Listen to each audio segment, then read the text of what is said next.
అసలు మీరు ఎందుకు అలినేట్ చేయలే? 10 ఏళ్ళు ఉన్నాక ఉద్యోగాలు రాలే, పెండింగ్ ప్రాజెక్టులు ముందుకు పోతలేవు, ఇవన్నీ పక్కన ఒక చెరువు తూము కూడా కట్టలేదు, రిపేర్ కూడా చేయలే. ఊర్లలో చిన్న చిన్న చెరువు తూములు ఉంటాయి, అవి కూడా ఒక్కటి రిపేర్ కాలే ఇన్ని రోజులలో. ఒక రోడ్ వేయలే, ఒక వ్యవసాయ విధానం లేదు, ఒక ఇండస్ట్రియల్ పాలసీ లేదు, ఒక అడ్మినిస్ట్రేటివ్ పాలసీ మాత్రం ఉంది. ఒక నా మిత్రుడు ఒక ఇప్పుడు సిసిపియు కోర్స్ చేసినట Revanth Reddy, collect pay and use. 50 కోట్లు తీసుకుపోయి రాహుల్ గాంధీకి ఇచ్చి పిసిసి ప్రెసిడెంట్ పదవి తెచ్చుకుంటానని నేను అంటలేను, అప్పట్లో కాంగ్రెస్ వాళ్ళే అన్నారు. మళ్ళా 4000 కోట్లు 5000 కోట్లు మాట్లాడుకొని వచ్చి 5 ఏళ్ళల్లో సంవత్సరానికి 1000 కోట్లు ముఖ్యమంత్రి పదవి తెచ్చుకున్నాడని వాళ్ళే అన్నారు. ఇక ఈయన ముఖ్యమంత్రి, ఈయనని ఎందుకు కావాలంటే కలెక్షన్ ఈయన మంచిగా చేస్తాడు, అందుకని ఇప్పుడు కాంపిటీషన్ నడుస్తున్నది ఆడ. ఒకటి 8% అంటున్నాడు, ఒకటి 10% అంటున్నాడు మంత్రి, ఇంకోటి 12% అంటున్నాడు. ఆ పొంగులేటి శ్రీనివాసరెడ్డిని మధ్య తీసి భగవడేసినట్టున్నారు. ఆయన మెయిన్ ఫైనాన్సర్ వీళ్ళకి. ఆయన రూపాయి ఫైనాన్స్ చేస్తే 10 రూపాయలు సంపాదించేసిండని పక్కకు పెట్టిండు, ఇంకా నాకంటే కదా సంపాదించేస్తాడేమో అని కాంపిటీషన్లో. ఈ రకంగా నడుస్తూ ఉన్నది వీళ్ళ ప్రభుత్వం. ఇక నేను ఎట్లా నమ్ముతారా రేవంత్? ప్రజలు ఎట్లా నమ్ముతారు? అందుకనే నీ గ్రాఫు తోక సుగ్గబడ్డ స్పీడ్లో పడుతున్నది ప్రజలల్లో.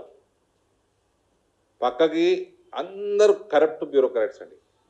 కేసీఆర్ దగ్గర ఉన్న దొంగలు ఆఫీసర్లు ఎవరైతే అయ్యే ముఖాలు ఉన్నాయి ఇప్పుడు కూడా ఈయన పక్కకి. అంటే నీకు నియత కూడా లేదు. అదే చెప్తున్నా, ఈ మధ్య ఒక ఛానల్ ఆయన నాకు ఇంటర్వ్యూ చేస్తే వాడన్నా ఈయనని తీసుకుపోయి జైలు వేసిండు. ఎన్ని రోజులు ఉన్నాడు అప్పుడు? ఎన్ని రోజులు ఉండే? 45 డేస్ ఉన్నాడా? ఏదది బ్యాగులు మోసిందా లేకపోతే అదే డ్రోన్ ఎగరేసిందా? ఆయన కనీసం జైలు వేసిండు. ఈయన అది ప్రయత్నం కూడా చేస్తలేడు. అక్కడ దోషి పెట్టుకున్న వాళ్ళందరినీ, మంచిగా ఎక్స్పీరియన్స్ ఉన్నది, బాగా వెల్ ట్రైన్డ్ ఉన్నాడు, ప్రజల్ని దోసుకున్నట్లా అన్న ఆఫీసర్లని, అదే ఆఫీసర్ని పక్కకు పెట్టుకుంటాడు. పేర్లు చెప్పాలా? ఎర్ర ఉంటాడు ఒక ఆయన, సేమ్ దొంగలు దగులుబాజులు అండి.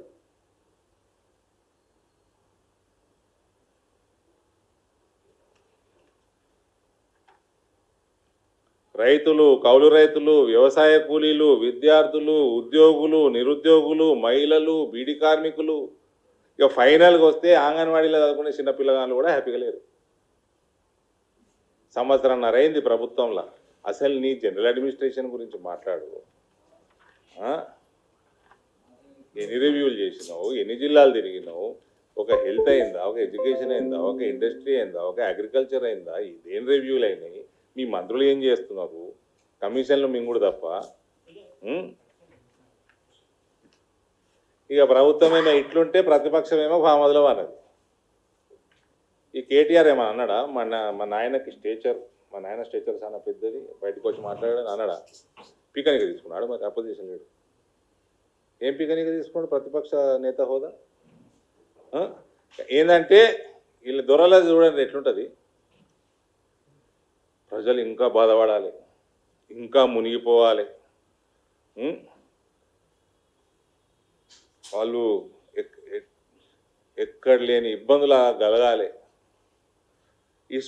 బర్బాద్ కావాలి ప్రజలు. ఇసుంటోడు ప్రతిపక్ష నేత ఉంటారా అండి? అప్పుడు నేను బయటకు వస్తా, నన్ను యాద్ చేసుకోవాలి. నేను ఓడి యాద్ చేయడు, ఆ యాద్ చేసుకున్నాను కొంటూ ఓపిక్తావు.